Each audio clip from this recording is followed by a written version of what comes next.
Thanks for being here the last day and braving the snow to make it.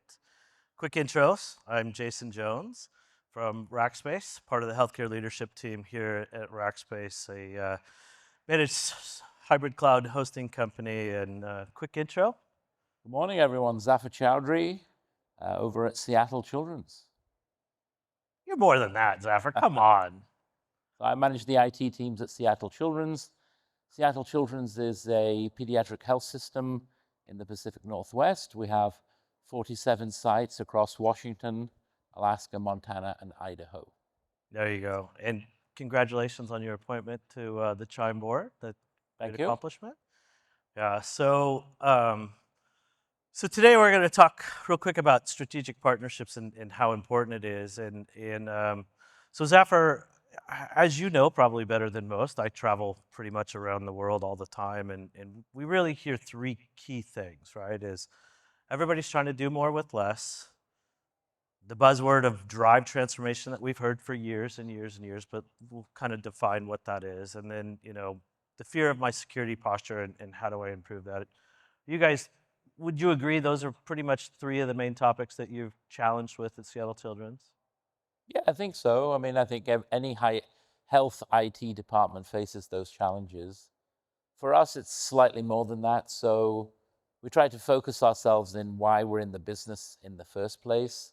And a health IT team in a hospital is truly in the patient business, not really in the IT business. So that's got to run smoothly, but at the same time, the focus has to always be on the patient. Yeah, absolutely. Totally agree. So in those three things, then how did you start this journey, right? Because you're on a pretty decent journey of doing more with less, right? That cost and productivity optimization across your organization. And how'd you look at that? Yeah, so we started off with, well, what problem are we really trying to solve? And with all the buzzwords that we hear in the health IT industry, new technologies and innovation, sometimes we forget about the core basics in any hospital system. You've got to have a solid infrastructure, good security. You have a network that has to run all the time. And if you're not focusing energies on that and you're spending most of your time on innovation, you're going to have a problem in Right. terms of delivering patient care. And so we've been on this journey. 7 years ago, I've been at Seattle Children's for 8 years. 7 years ago, we closed data centers. We did a colo private cloud infrastructure environment. The interesting thing is once you get to year 8, the warranty runs out on all your equipment, and then you're like, well, what do we do now? And the next generation, what I have seen over the last 8 years is there was a time in our health system where we had capital, we were able to invest in the things that we needed. And here in 2024, 2025, what we found is that those items are eye-wateringly expensive, very difficult to secure, very difficult to support. So we had to look at this in a completely different way because without access to systems, and we have 1,600 systems at Seattle Children's, our core EMR is Epic, and our ERP is, we're moving to Workday. When you go around a building and you talk to clinical staff and you say, well, how often do you want to be able to use the systems that you're using? Is it okay if this system doesn't work for a couple of hours a month? And the answer is, are you crazy? It has to always work. At the same time, doing a full technology refresh at Seattle Children's for all the applications that we had would not have been affordable. Right. So what we have to do, and we thought this through, is how do we get to the latest and greatest equipment, the best uptimes, an environment that is secured by a world-class team, and of course, you want to secure things around the clock.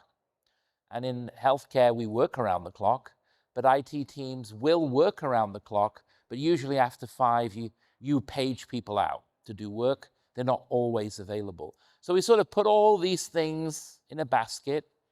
And of course, we are still quite analog because we love our sticky notes. And we took our sticky notes and put them on a whiteboard and said, well, how do we solve for this? Right.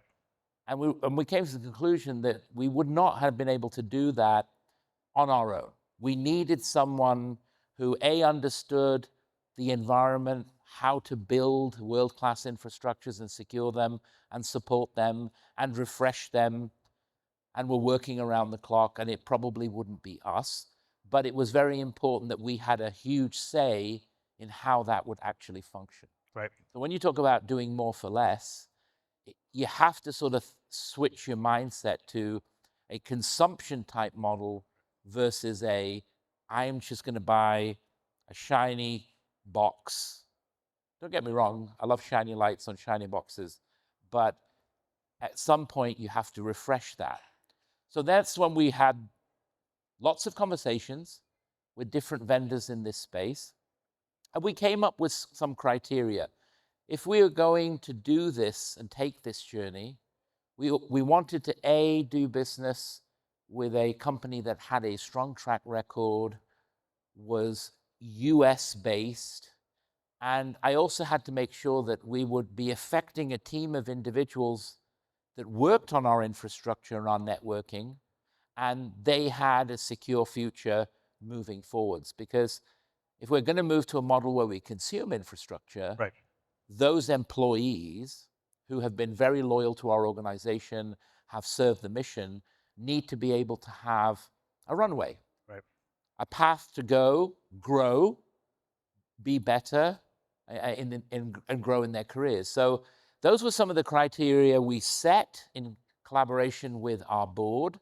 And what really was interesting is where the field seemed this wide in terms of companies willing to do this work, when we started to set this criteria, especially around staff and retention of staff and continuity of service, you sort of saw the field shrink and shrink and shrink and shrink, right? And you can't be a mission-based organization without thinking about the people that you're affecting, Absolutely. whilst you're thinking about the people that you're serving. Right. So you're talking a lot about those people. Where are those people now? What does that look like for them from their lens? So when we sort of started to look at the fine detail, we said, well, we're going to need a runway. So a long-standing strategic partnership. We're going to need things to be moved from where they are to where they need to be. And that includes people. And technology debt. And technology debt. So, you know, we all talk about transformation. Transformation comes in various stages, in my opinion. So the way I look at our organization is we were in the current mode of operation. We were doing what we were doing. Things were okay. Equipment was aging. A one of everything. One of everything. If it breaks, replace it. Right. And a circa cost of replacement of equipment for us was just over 100 million. That's a lot of money to invest. And a healthcare system like ours, where our mission is to not send you a bill if you can't pay it, the reality is our margins aren't that high. And so we take care of kids and we have low margins. So one thing is we had accumulated technology debt to that sort of tune of value. The other thing is how do you go from that current mode of operation? There's got to be a migratory period, and then you've got to go to something that works better, right? And I sort of like to gauge it as, I may have a mess, and I certainly don't want mess for less, right? I actually want something more than that for the future. And if it's a long-term contract, and we are now in a strategic partnership with Rackspace, it's a 10-year journey. Right. But what's interesting about what we've negotiated with our partner is a true partnership where there are gates along those 10 years. So it's not, here's what I have, congratulations, here's what you get. We've actually defined timelines for things to happen. So they can only keep us in current mode of operation for 6 months. That's all. They have to migrate us to the dream, in this case, the Rackspace cloud of infrastructure. They have to do that within the first 6 months. But we didn't stop there. Once they have us, they have another gate and another gate. So the goal is, how do you get from where we are? It's a stable infrastructure, but it's very manual. It doesn't have a lot of automation. We're not the quickest to respond to our customers and end users. And how do you get to a nirvana, let's say, transformed digital state where there's lots of automation, there are fixed and defined service levels that our customers, our clinicians can bank on, and it doesn't require hundreds and hundreds of people to actually make that happen. Defined SLAs. Yeah, defined SLAs. So we're pleased to say that we have joined Rackspace in a strategic partnership. We are 3 weeks into this partnership. They have taken over our infrastructure, our networking, our network operations center, and our security posture over that infrastructure. They have taken our employees. Those employees have been successfully rebadged, about 50 of those successfully rebadged. They have maintained their income. They have a trajectory with Rackspace University. And they get to play with the new toys. They get the new toys that I definitely couldn't afford. And at the same time, we've done that switch over. And the best way to test whether something actually works is twofold. Where A, did you show up in the paper as doing a bad job, which we didn't. B, talk to the clinicians and say, did you know that we did this? We formed a strategic partnership. All the infrastructure is now managed by someone else. What impact did that have on you? And we've had no impact. Right. So I gauge that as being very successful. One thing we have learned in the journey is if you are going to make a massive shift in the culture of your organization, it's not just about the technology. No. So we've checked the box in terms of securing the future of our organization in terms of having the right infrastructure, but at the same time, the change program was massive. There was a multidisciplinary team on our end, my team, the HR team, a change management team. Change is really difficult in healthcare. And people say to me, well, why is it so difficult considering it's a moving environment? And it's because there's a lot of fear. So when you tell someone they're not going to do the same thing or they're not going to wear the same T-shirt, that generates fear. So we had to put a lot of time and effort into managing that. Right. Of course, it is a project, so you have to manage it as a project. You have to have gates, you have to have lessons learned, and we're doing all that. And on their end, it's great to get into a strategic partnership, and I describe vendor relationships as a marriage. More bad times than good times. If you get it to 7 years, you may win, you may make it through. Obviously, we're a couple of weeks into this relationship. The other thing that has to change when you do something like this is we've learned that we will have to change the way in which we think and become relationship managers on our end because it's a relationship, right? It goes from we're servicing tickets as a team internally to we're on top of the vendor, we're making sure that the communications is clear, we're making sure that anything that is escalated is taken care of, doesn't slip. So it's been a mind shift with the people that remain working on our side versus the people that have been injected on the Rackspace side. The good news is 50 of those people already knew how our organization works and are continuing to do the same work. Less of a change in the sense that we weren't an organization that had employees come into the office. My team was working remotely, so they continue to remain working remotely in their pajamas. I'm assuming. And so they continue to do that. So it's an interesting thing to do. The other thing to think about is it takes a lot of time to negotiate contracts. In healthcare, we're not great at contract management. We're not so good at negotiating contracts. And difficult discussions are hard to have because we're a compassionate place and we don't tend to do that a lot. So that's another shift that we've had to make. How long did it take us to posture ourselves from analysis of our difficult position to where we are today? Well over 12 months of work. So lots of discussions, whiteboarding, internal discussions.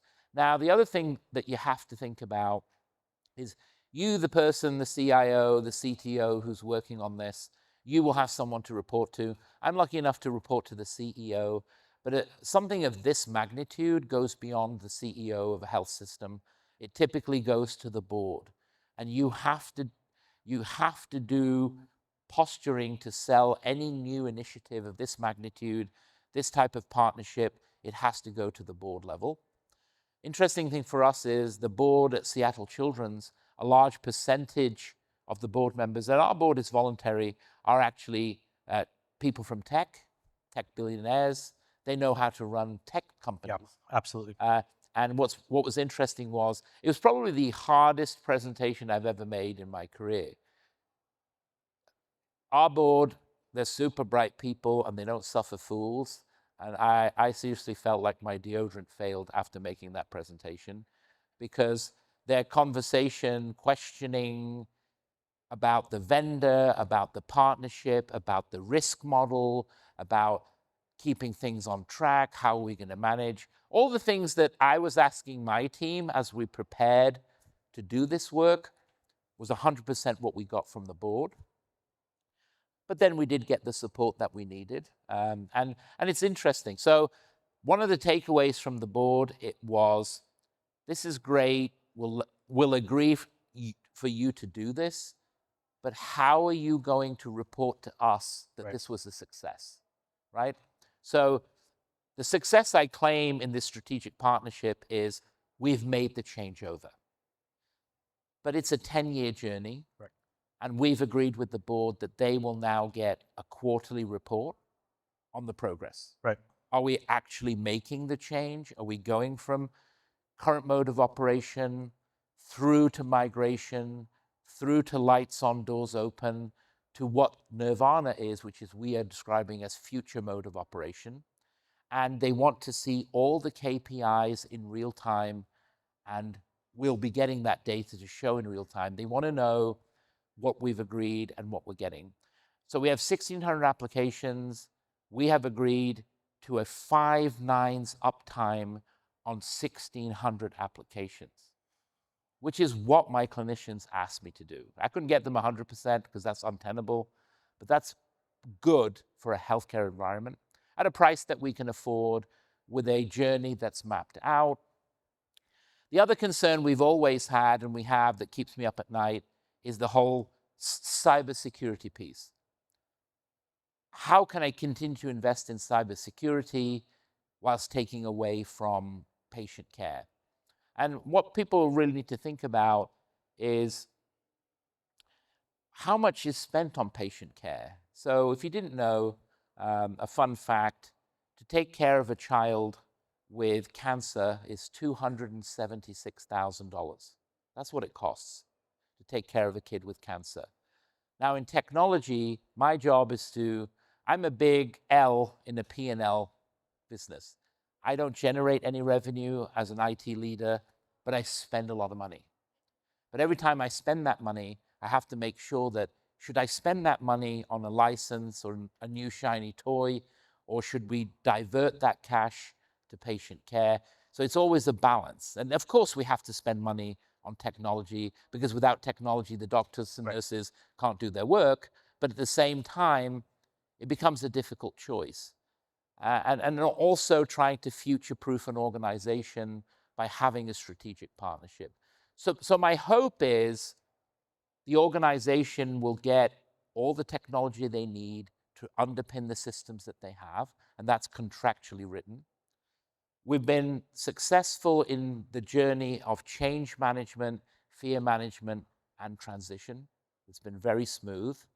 We're thankful to our partner in listening to some of the challenges in healthcare. And I would argue that in this journey, I think the vendor has learned a lot about why healthcare is complex and isn't just zeros and ones. Unfortunately, in technology, it's zeros and ones, but in healthcare, there's always that gray area. And they will continue to learn. And I hope that by taking our experienced employees, they will bring benefit to your healthcare team. Correct. And you may be seeing some of those conversations. Obviously, now I can't see their side of the fence. So I feel sometimes like I don't have enough information because they're now your employees. So I'm sure you're hearing about what we've done well, what we haven't done well.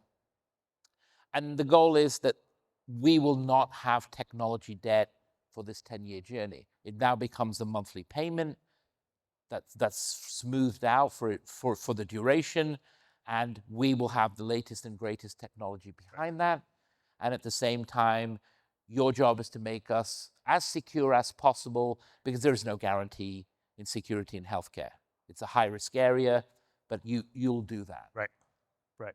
So have you seen, I mean, you talked about it, you took the hardest presentation to your board. So obviously you've covered those 3 key areas of changing the model and actually saving money, right? Literally doing more with less. Can you give us an idea about what that looks like? And then that savings, where do you take that?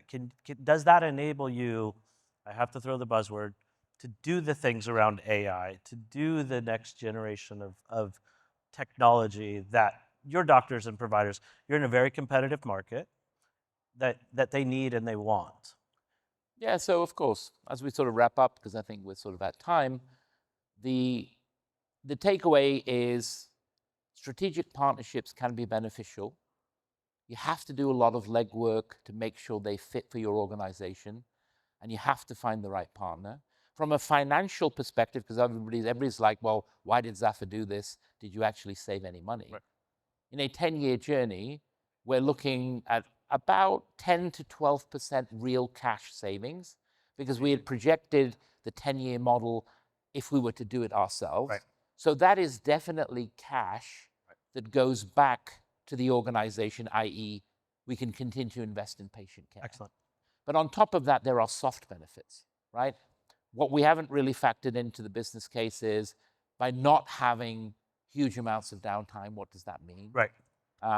By being as secure as we can, there's less investment we have to make in security because you have to make that investment. Right.